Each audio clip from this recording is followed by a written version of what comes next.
Praise the lord. దేవాతి దేవునికి వందనాలు. ప్రభు నామమున మీ అందరికీ నా ప్రత్యేకమైన వందనాలు, శుభాలు తెలియచేస్తున్నాను.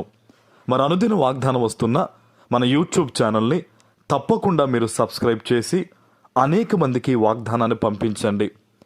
ఈ దినము కొరకు ఏర్పాటు చేయబడిన దేవుని వాగ్దానము కొలసీలకు రాసిన పత్రిక 1వ అధ్యాయము 13వ వచనము.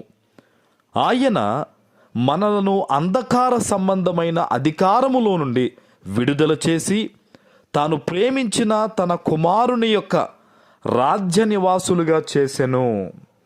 దేవుని నామానికి మహిమ కలుగునుగాక. ఈ ఉదయకాల సమయంలో దేవాతి దేవుడు గొప్ప వాగ్దానాన్ని నీకు అందిస్తూ తెలియజేస్తూ ఉన్నారు. ఆమెన్.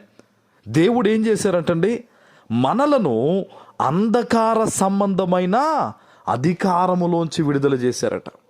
ఈరోజు యేసు ప్రభువుని తన జీవితంలో రక్షకునిగా అంగీకరించి ఆయన చిత్తానుసారంగా జీవిస్తున్న ప్రతి బిడ్డ కూడా అంధకార సంబంధమైన అధికారములో నుంచి విడిపింపబడబోతూ ఉన్నారు. ఆమేన్.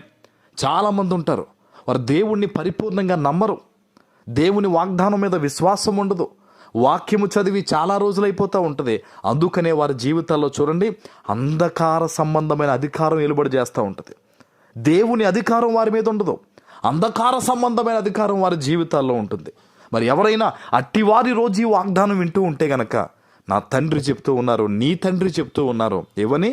అంధకార సంబంధమైన అధికారము ఈరోజు నీ మీద నుంచి కొట్టివేయబడుతుంది. ఆమేన్.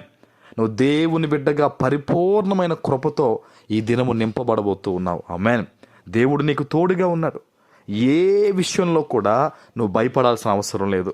బహుశా ఇప్పటి వరకు అంధకార అధికారం నీ మీద అప్పుల రూపంలో, అనారోగ్య రూపంలో, సమస్యల రూపంలో నిన్ను ఎదుగుదల లేకుండా ఎదగనివ్వకుండా, విస్తరింపబడనివ్వకుండా అనేక రకాలైన అణిగిమణిగి ఒక విధి విధానంలో పెట్టేసిందా? ఈరోజు ప్రభు చెప్తున్నాడు ఈ వాగ్దానం ద్వారా నీతో, ఆ అంధకార అధికారం అంతా కూడా యేసు నామంలో ఈరోజు దేవుడు కొట్టివేస్తూ ఉన్నారు ఆయన. ఆమేన్. నువ్వు చాలా సంతోషించాల్సిన దినం ఈ దినం. నువ్వు దేవుని సన్నిధిలో కృతజ్ఞతాస్తుతులు చెల్లించాల్సిన దినం ఈరోజు. ఎందుకంటే ఈరోజు గొప్ప విడుదల కలగబోతూ ఉంది. పైగా ఆయన ఏం చేశారట, తాను ప్రేమించిన తన కుమారుని యొక్క రాజ్య నివాసులుగా చేశారట. దేవుని రాజ్యంలో నిత్యము సంతోషమే. దేవుని రాజ్యంలో రోగాలకు అక్కడ అసలు ఎలవ లేదు, అప్పుబాధలకు, ఇబ్బందులకు, సమస్యలకు అసలు దేవుని రాజ్యంలో తావు లేదు. నిత్యము సంతోషమే. ఈరోజు ఆయన రాజ్యానికి వారసుడిగా దేవుడు నిన్ను చేశాడు. నువ్వేం చేయాలి? దేవుణ్ణి పరిపూర్ణంగా నమ్మాలి, యథార్థంగా జీవించాలి. ఏ బిడ్డ అయితే ఈరోజు ఈ వాగ్దానం పట్టుకుని తన జీవితాన్ని వాక్యానుసారమైన యథార్థతలోకి నడిపించుకుంటారో వాళ్ళందరూ కూడా అనేక రకాల బంధకాల నుంచి ఈరోజు విడుదల పొందడమే కాకుండా దేవుని రాజ్య నివాసులుగా వారు మారబోతూ వారి జీవితాల్లో చాలా గొప్ప కార్యాలు జరగబోతూ ఉన్నాయి. ఆమేన్.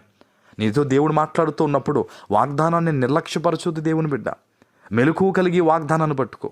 మెలకువ కలిగి యొక్క వాగ్దానాన్ని ఎత్తిపెట్టి ప్రార్థన చేయి. రోజు నీ పరిస్థితి దేవునికి తెలుసు కనుకనే దేవుడి వాగ్దానం ద్వారా నీతో మాట్లాడుతున్నాడు. బహుశా నీ బంధువుల్లోనో, నీ కుటుంబ సభ్యుల్లో, నీ స్నేహితుల్లో బహుశా వాళ్ళందరూ అంధకార అధికారం మీద ఉండిపోయారేమో. ఆ అధికారం వారి మీద పరిపాలన చేస్తుందేమో. ఈరోజు ఈ వాగ్దానం ద్వారా వారిని బలపరచు, వారి కోసం ప్రార్థించు. దేవుడు అద్భుతం చేస్తారు. ఆమేన్. ప్రార్థన చేసుకుందాం. పరిశుద్ధుడు అయిన మా తండ్రి, మీకు వందనాలు.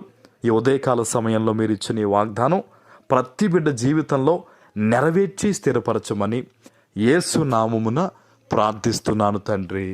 ఆమేన్.